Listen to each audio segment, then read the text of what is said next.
Em 1767, o rei Carlos III da Espanha expulsou os jesuítas do Chile, temendo que os jesuítas lhe roubassem o reino. E dentre os jesuítas expulsos estava um padre de origem judaica, o padre Manuel Lacunza, o qual foi para a Itália em 1768 e publicou na Espanha, em 1811, o livro A Vinda do Messias em Glória e Majestade. Anos mais tarde, em 1827, o ministro presbiteriano, o escocês Edward Irving, traduziu e publicou as ideias de Lacunza na língua inglesa. Após essa publicação, em 1830, Irving foi expulso do presbitério em Londres, tendo sido acusado de heresia e criando assim uma nova igreja, a Igreja Católica Apostólica Carismática. Irving tinha como membro de sua igreja Margaret MacDonald, uma jovem neófita de apenas 15 anos de idade, a qual, depois de tanto ouvir os discursos de Lacunza e de Irving, teve diversos sonhos, nos quais se diziam que Jesus voltaria em 2 vezes, depois haveria o milênio e não haveria tribulação para o povo de Deus, como os cristãos atuais diziam. Irving havia se especializado em escatologia, a doutrina dos acontecimentos do fim do mundo, e se julgava conhecedor dos assuntos apocalípticos. Irving então juntou tudo isso e divulgou esses ensinos no jornal O Relógio Matutino. Nessa mesma época apareceu William Miller, fundador das doutrinas adventistas, o qual previu que o retorno de Jesus se daria entre 1843 a 1844.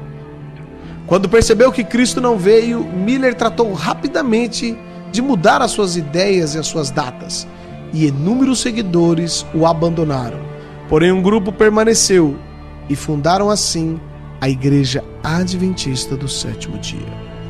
Tempos depois, em 1859, um maçom, John Nelson Darby, estudante de direito, pregador anglo-irlandês, organizou as ideias do padre jesuíta Lacunza, de Irving, de Margaret MacDonald. Darby ensinou que a igreja seria arrebatada antes da grande tribulação, que para ele duraria 7 anos. E Darby também reinterpretou a Bíblia, criando as doutrinas dispensacionalistas. Os ensinos de Darby foram amplamente disseminados ao redor do mundo quando um pseudo-advogado maçom norte-americano chamado Cyril Scofield publicou a Bíblia de Estudo Scofield. Segundo relatos da época, Scofield foi um advogado maçom, acusado de corrupção e que se entregou à bebida e, como consequência, separou-se de sua esposa e de seus filhos, abandonando-os. Tempos depois, se tornou membro da Igreja Congregacional e trabalhou com Moody. Scofield divulgou amplamente o sistema teológico desde Lacunza até Darby, o qual afirmava que o retorno de Jesus Cristo ocorreria antes da grande tribulação e, portanto, os cristãos não deveriam preocupar-se tanto assim. Após ter sido ordenado, Scofield casou-se novamente e passou a fazer conferências bíblicas e distribuindo na América cursos bíblicos por correspondência. Scofield imitou Charles Taze Russell, o fundador da seita Testemunhas de Jeová, o qual afirmava que Jesus voltaria de modo invisível em 1874, seguido por um outro retorno em 1914. Em 1909, Scofield publicou a primeira edição da Bíblia que leva o seu nome.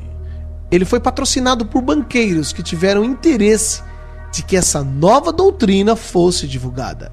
Entre eles estava Henry Drummond, um rico banqueiro inglês e envolvido com ocultismo e práticas de hipnose.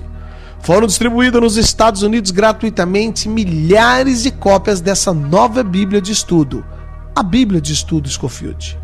A partir desta nova crença, mudou-se a mentalidade dos cristãos americanos e, em seguida, de todo o mundo.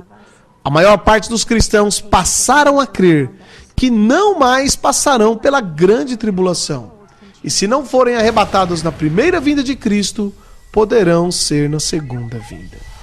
Juntando-se a isso, surgiu o escritor de ficção Tim LaHaye, que popularizou através de livros e diversos filmes as ideias da Bíblia de Estudo Scofield.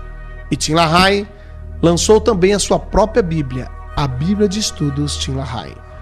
Os filmes de Tim LaHaye são ficção, como ele mesmo diz, e mostram as ideias de Lacunza, de Irving, de Miller, de Darby, de Scofield, os quais afirmam que a vinda de Jesus, isto é, o arrebatamento, não será visível, mas será um rapto, uma espécie de sequestro, e que os cristãos que não forem arrebatados poderão ir na segunda vinda ou nos 1000 anos que seguirão.